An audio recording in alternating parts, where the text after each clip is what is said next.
The time I messed with a scammer. I've come across a lot of YouTube channels who bait scammers.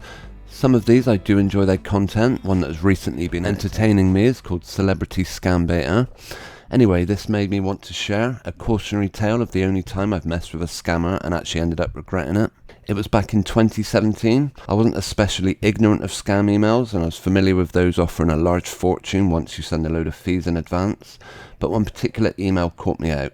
It claimed to be an invoice for a pending bill from Apple iTunes for a month's subscription to premium Netflix. It caught me out because I do have an iTunes account and we'd not long started paying for Netflix, but a more cheaper basic plan. So I clicked the conveniently placed cancel refund button, which took me to a genuine looking Apple sign-in page. It was at this point, as I was about to sign in, I realised that the email was sent to an address that I do not use for iTunes. I also realised we didn't even pay for Netflix through iTunes, so I went back to the email, saw the unusual address it was sent from, and realised it was a phishing attempt. If I'd submitted my username and password, I would have given these scammers my login details to iTunes, where they would have had access to all sorts of personal details. At this point I should have closed the page and left well alone, but I thought, why not mess with them a little?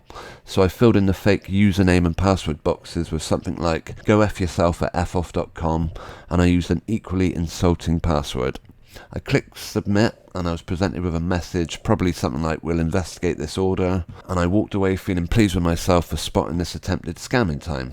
Then, about a month later, I received the email again, more or less identical except with a different invoice number, and this time it was marked as high importance. At this point, knowing it was a scam, I should have left well alone, but still brimming from the last time, finding a way to swear at a scammer, I thought, here we go again, and I once again clicked the conveniently placed cancel refund button, which I was expecting would take me to the same fake Apple sign-in page.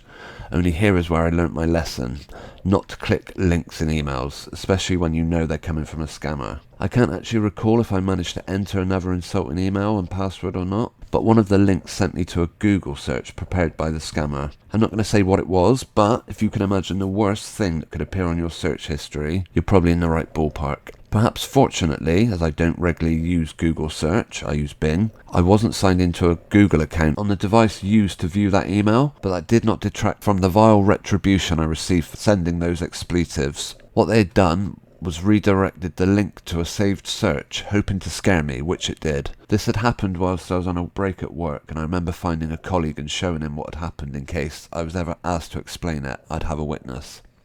So, this is my warning to anyone who ever feels they want to reply to any of those scam emails you receive and give them a piece of your mind or waste their time.